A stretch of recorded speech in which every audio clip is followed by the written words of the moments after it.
ನಮಸ್ತೆ ಆತ್ಮೇರೆ. ನಾವು ಯಾವುದೇ ತೋಟ ಮಾಡೋದಾಗಲಿ ಅಥವಾ ಯಾವುದೇ ಗಾರ್ಡನ್ ಮಾಡೋದಾಗಲಿ ಅಲ್ಲಿ ಗಿಡಗಳ ಪಾತ್ರ ಭಾಳ ಮುಖ್ಯ. ನಮ್ಮ ತೋಟಕ್ಕೆ ನಮ್ಮ ಗಾರ್ಡನ್ಗೆ ಬೇಕಾದಂಥ ಬಹುತೇಕ ಗಿಡಗಳನ್ನು ನಾವೇ ಮಾಡಿಕೊಳ್ಳೋದು ತುಂಬ ಒಳ್ಳೆಯದು. ಅದಕ್ಕೆ ನೀವು ಯಾವುದಾದ್ರೂ ಹಳೆಯ ಮರದ ಬೀಜಗಳನ್ನು ಕಲೆಕ್ಟ್ ಮಾಡಿ, ಕೊಂಬೆಗಳನ್ನ ಕಲೆಕ್ಟ್ ಮಾಡಿ ಪ್ಲಾಂಟೇಷನ್ ಮಾಡ್ಕೊಳ್ಳೋದು ತುಂಬ ಉತ್ತಮ. ಇತ್ತೀಚಿನ ದಿನಗಳಲ್ಲಿ ಅದಕ್ಕಾಗಿಯೇ ಅನೇಕ ನರ್ಸರಿಗಳು ಸೃಷ್ಟಿಯಾಗಿದೆ. ಆ ನರ್ಸರಿಗಳಿಂದ ಗಿಡಗಳನ್ನು ತರಬೇಕಾದ್ರೆ ನೀವು ಭಾಳ ಎಚ್ಚರಿಕೆಯನ್ನು ವಹಿಸಬೇಕು. ನಾನು ತುಂಬ ಸರಿ ಹೇಳಿದ್ದೇನೆ, ಯಾವುದೇ ನರ್ಸರಿಯಿಂದ ಗಿಡಗಳನ್ನ ತರಬೇಕಾದ್ರೆ ನೀವು ಗಿಡ ನೆಡುವಂಥ ಊರಿಗೂ ನರ್ಸರಿ ಇರುವಂಥ ಊರಿಗೂ 70 ಕಿಲೋಮೀಟ್ರ್ ಒಳಗಡೆ ಇರಬೇಕು. ಹಾಗೇನಾದರೂ ಒಂದು ವೇಳೆ ನೀವು ದೂರದಿಂದ ಏನಾದರೂ ತರೋದಾದರೆ ಆ ಗಿಡಗಳನ್ನು ನಿಮ್ಮ ತೋಟದಲ್ಲಿ 48 ದಿನ ಇಟ್ಕೊಂಡು ಆಮೇಲೆ ನೀವು ಅದನ್ನು ಪ್ಲಾಂಟೇಷನ್ ಮಾಡ್ಬೋದು. ಮತ್ತು ನೀವು ನರ್ಸರಿಯಿಂದ ಗಿಡಗಳು ತರಬೇಕಾದ್ರೆ ಆ ನರ್ಸರಿಯವರ ಸ್ವಲ್ಪ ಹಿನ್ನೆಲೆಯನ್ನು ತಿಳ್ಕೊಳ್ಳೋದು ತುಂಬ ಒಳ್ಳೆಯದು. ಅವರು ರೈತರಿಗಾಗಿ ನರ್ಸರಿ ಗಿಡಗಳನ್ನ ಮಾಡ್ತಾ ಇದ್ದಾರಾ ಅಥವಾ ಎಲ್ಲೆಲ್ಲಿಂದೋ ಗಿಡಗಳನ್ನು ತಂದು ಮಾರಾಟ ಮಾಡ್ತಾ ಇದ್ದಾರಾ ಅನ್ನೋ ವಿಚಾರವನ್ನು ಗಮನಿಸಬೇಕು.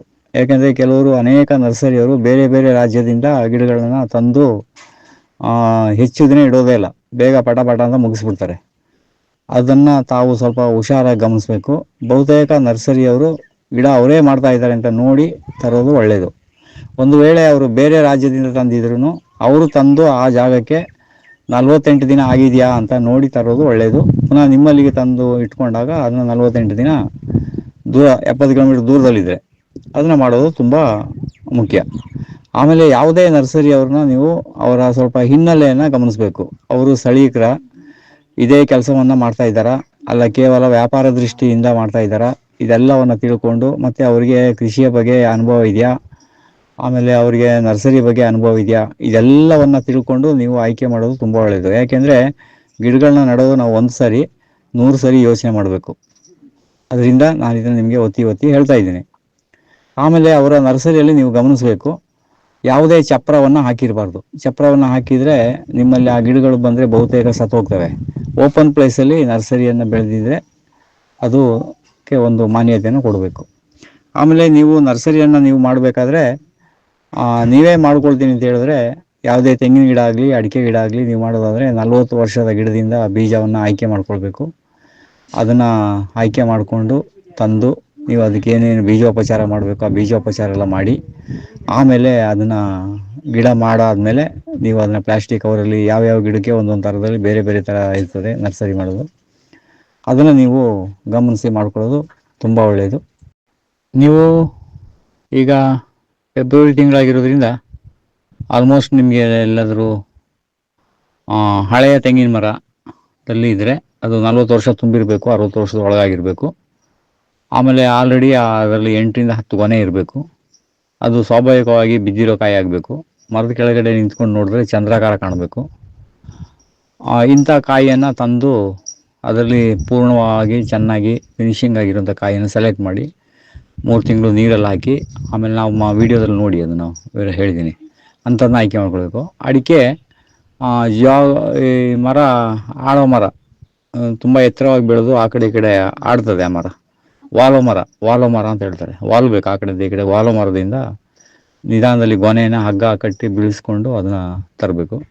ತಂದು ಅದನ್ನೆಲ್ಲ ಇವಾಗ ನೀರಲ್ಲಿ ಹುಲ್ಲಿನ ಜೊತೆಲೆಲ್ಲ ನಮ್ಮ ಕೆಲವು ವೀಡಿಯೋ ನಾವು ತಮ್ಮ ವೀಡಿಯೋದಲ್ಲಿ ನೋಡಿ ಅದನ್ನೆಲ್ಲ ಅಡಿಕೆ ಗಿಡ ಹೆಂಗೆ ಮಾಡ್ಕೊಳ್ಬೇಕು, ತೆಂಗಿನ ಗಿಡ ಹೆಂಗೆ ಮಾಡ್ಕೊಳ್ಬೇಕು ಅಂತ ಹೇಳಿದ್ದೀವಿ.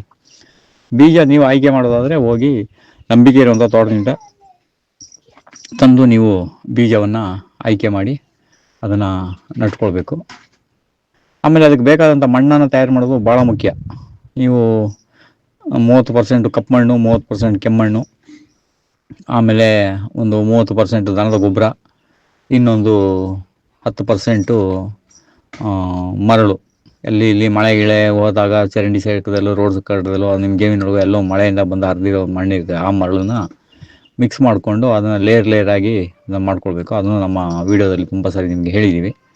ಅದನ್ನು ಮಾಡಿಕೊಂಡು ನೀವು ಆ ಮಣ್ಣನ್ನು ಚೆನ್ನಾಗಿ ಹದಗೊಳಿಸಿ ಕವರ್ಗೆ ತುಂಬಿಸಿ ಇಟ್ಕೊಂಡು ಆ ಸಮಯಕ್ಕೆ ತಕ್ಕಾಗಿ ಅದನ್ನು ಬೀಜಗಳನ್ನ ಹಾಕ್ಕೊಳ್ಬೇಕು. ನೀವು ಅಗಸೆ ಮತ್ತು ನುಗ್ಗೆ ವೆರಿ ಇಂಪಾರ್ಟೆಂಟ್ ತಿಳ್ಕೊಳ್ಳಿ.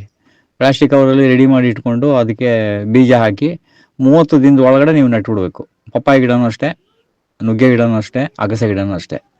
ಅದೇ ಗ್ಲಿಸಿಡಿಯನ್ ಬೇರೆ ಗಿಡಗಳನ್ನ ಸ್ವಲ್ಪ ದಿನ ಜಾಸ್ತಿ ದಿನ ನಾವು ಕವರ್ನಲ್ಲಿ ಇಟ್ಕೊಳ್ಬೋದು. ಇದೆಲ್ಲ ನೀವು ಯಾವಾಗ ನಡ್ತೀರಾ, ಏನು ನಡ್ತೀರಾ ಅಂತ ನೋಡ್ಕೊಂಡು ಮಾಡೋದು ಒಳ್ಳೆಯದು. ಪ್ಲಾಸ್ಟಿಕಲ್ಲಿ ಗಿಡ ಮಾಡ್ಕೊಂಡು ನಡೋದೇ ಗಿಡ ಎಲ್ಲ ನಮಗೆ 100ಕ್ಕೆ 100 ಯಶಸ್ವಿ ಆಗೋದು ಅಲ್ಲೇ. ಅದನ್ನು ಒಂದನ್ನು ನೀವು ಚೆನ್ನಾಗಿ ಗಮನಿಸಿ. ಆಮೇಲೆ ಕಟ್ಟಿಂಗು ಕಡ್ಡಿಗಳಲ್ಲದೆ ಪ್ರೋಟನ್ನು, ಆಮೇಲೆ ರೋಸು ಇಂಥದ್ದೆಲ್ಲ ಬೇರೆ ಬೇರೆ ಗಿಡಗಳನ್ನ ತರೋದಾದರೆ ಇದೇ ಒಳ್ಳೆಯ ಸಮಯ.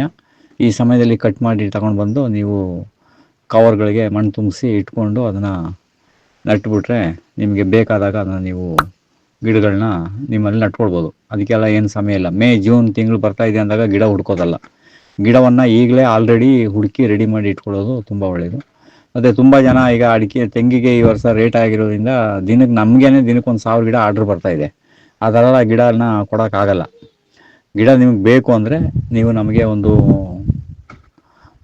4 ತಿಂಗಳು ಮೊದಲು ನಮ್ಮ ಅಕೌಂಟಿಗೆ ದುಡ್ಡು ಹಾಕಿದ್ಮೇಲೆ ಒಂದು ತೆಂಗಿನ ಗಿಡಕ್ಕೆ ನಮ್ಮಲ್ಲಿ 350 ರೂಪಾಯಿ. ನೀವು ಆ 350 ರೂಪಾಯಿ ಎಷ್ಟು ಗಿಡ ಬೇಕು ಅಂತೇಳಿ ನಮ್ಮ ಅಕೌಂಟಿಗೆ ದುಡ್ಡು ಹಾಕಿದ್ರೆ 4 ತಿಂಗಳು ನಿಮ್ಮ ಗಿಡ ಸಿಗ್ತದೆ. ಅಂದರೆ ಮೇ ಕೊನೆ, ಜೂನ್, ಜುಲೈಯಲ್ಲಿ ನಿಮ್ಮ ಗಿಡ ಸಿಗ್ತದೆ. ಆ ಟೈಮಲ್ಲಿ ನೋಡಿ ಮಾಡ್ಕೊಳ್ಬೇಕು ನೀವು. ಇಲ್ಲದಿದ್ದರೆ ನಿಮ್ಗೆ ಎಲ್ಲಿ ನಂಬಿಕೆ ಇದೆ ಅಲ್ಲಿಂದ ನೀವು ತಂದು ಹಾಕ್ಕೊಳ್ಳೋದು ತುಂಬ ಒಳ್ಳೆಯದು. ನಮ್ಮಲ್ಲಿ ಯಾವುದೇ ಗಿಡ ಬೇಕಾದರೂ ನಮಗೆ ಆರ್ಡ್ರ್ ಕೊಡಬೇಕು. ಆರ್ಡ್ರ್ ಕೊಟ್ಟ ಮೇಲೆ ನಾವು ಗಿಡಗಳು ಮಾಡೋದು. ಎಲ್ಲೋ ಶಾಂಪಲ್ಗೆ ಒಂದು 5-10 ಗಿಡಗಳು ಇರ್ತವೆ, ಇಲ್ಲ ಅಂತಲ್ಲ. ಅದೇ ನೀವು ಬಲ್ಕಾಗಿ ಒಂದು 50, 100, 25, 30, 100 ಅಂದಾಗ ನಮ್ಗೆ ಆರ್ಡ್ರ್ ಕೊಟ್ಟರೆ ನಾವು ಇಲ್ಲಿ ಗಿಡಗಳನ್ನ ರೆಡಿ ಮಾಡಿಡೋದು. ಅದರಲ್ಲೂ ಅಡಿಕೆ ತೆಂಗು ನಮ್ಮಲ್ಲಿ ಲಿಮಿಟೆಡ್ ಇಷ್ಟೇ. ಅದು ಯಾಕೆಂದರೆ ಅದು ಬೀಜ ಸಿಕ್ಕೋದು ಒಂದೇ ಟೈಮು, ಜುಲೈಯಿಂದ ಫೆಬ್ರವರಿ ಒಳಗಡೆ ನಮಗೆ ಬೀಜ ತೆಂಗು. ಅದಕ್ಕೆ ಅದು ಲಿಮಿಟೆಡೇ. ಅಡಿಕೆನೂ ಅಷ್ಟೇ, ವರ್ಷಕ್ಕೆ ಒಂದೇ ಸಲ ಅದರಲ್ಲಿ ಬೀಜ ಸಿಕ್ಕೋದ್ರಿಂದ ಆ ಸೀಸನಲ್ಲಿ ಒಂದು ಸಲ ತೆಗೆದಿಟ್ಕೊಳ್ಬೇಕು. ಅದರಿಂದ ಅಡಿಕೆ ನೀವು ಬೇಗ ಯಾರಿಗೆ ಬೇಕೋ ಅವ್ರು ಬುಕ್ ಮಾಡಿ ಇಟ್ಕೊಳ್ಬೋದು. ನಿಮ್ಮ ಬಾಕಿ ಇರೋ ಗಿಡಗಳನ್ನ ನೀವು ಆರ್ಡ್ರ್ ಕೊಟ್ಟ ಆದಮೇಲೆ ನಾವು ಇಲ್ಲಿ ಗಿಡ ತಯಾರು ಮಾಡೋದು. ಅಲ್ಲಿ ಗಂಟ ನಾವು ಏನು ಗಿಡ ಮಾಡಲ್ಲ. ಒಂದು ಸಮಯ ನಿಮ್ಮ ನರ್ಸರಿಲಿ ಬಂದು ನೋಡಿ ಗಿಡಗಳು ನೋಡಿ ಹೋಗ್ತೀವಿ ಅಂದರೆ ಬಂದು ನೋಡಿ ಹೋಗ್ಬೋದು, ತೊಂದರೆ ಏನಿಲ್ಲ. ಆದರೆ ಬಂದಾಗಲೇ ನೀವು ಗಿಡ ನರ್ಸರಿಲೇ ಬಂದು ತೊಗೊಂಡು ಹೋಗ್ತೀವಿ ಅದೆಲ್ಲ ಆಗೋದಿಲ್ಲ. ಅದು ಯಾರಿಗೋ ಬೇರೆಯವ್ರಿಗೆ ಇಟ್ಟಿರ್ತೀವಿ, ನಿಮಗೆ ಇಟ್ಟಿರೋದು ನಿಮ್ಮ ಗಿಡ ಅಲ್ಲ ಅದು ಬೇರೆಯವರು ದುಡ್ಡು ಕೊಟ್ಟಿರೋ ಗಿಡನ ನಾವು ಮಾಡಿ ಇಟ್ಟಿರ್ತೀವಿ. ಅದನ್ನ ನೋಡ್ಬೋದು ಅಷ್ಟೇ ನೀವು. ಅದೇ ನಿಮಗೆ ಗಿಡ ಬೇಕು ಅಂದರೆ ನೀವು ನಮ್ಗೆ ಆರ್ಡ್ರ್ ಕೊಟ್ಟ ಮೇಲೆ ನಾವು ಗಿಡಗಳನ್ನ ರೆಡಿ ಮಾಡಿ ಇಡೋದು. ಇದೆಲ್ಲವನ್ನು ಅನುಸರಿಸ್ಕೊಂಡು ಒಳ್ಳೆಯ ಗಿಡವನ್ನು ಒಳ್ಳೆಯ ಜಾಗದಿಂದ ತಂದು ಹಾಕೋದು ತುಂಬ ಒಳ್ಳೆಯದು. ಅದು ನಡಬೇಕಾದ್ರೆ ಅಷ್ಟೇ, ಗುಂಡಿ ತೆಗಿಬೇಕಾದ್ರೆ ಪ್ಲಾಸ್ಟಿಕ್ ಕವರ್ ಎಷ್ಟು ಅಗಲ ಇದೆ ಅದು ನೋಡಿಕೊಂಡು ಅಷ್ಟೇ ಗುಂಡಿಯನ್ನು ತೆಗೆದು ಆ ಗಿಡದ ಕವರನ್ನು ತೆಗೆದು ಅದರೊಳಗಡೆ ಹಾಕಿ ಏರ್ ಬಬಲ್ ಬರೋಷ್ಟು ನೀರು ಹಾಕಿ ನಟ್ಬಿಟ್ಟು 4 ಎಕ್ಕರೆ ಹಾಕ್ಬಿಟ್ಟು ನೀರು ಹಾಕಿ ಬಿಟ್ಟರೆ ಅದು ತುಂಬ ಚೆನ್ನಾಗಿ ಬರ್ತದೆ. ನಮಸ್ತೆ.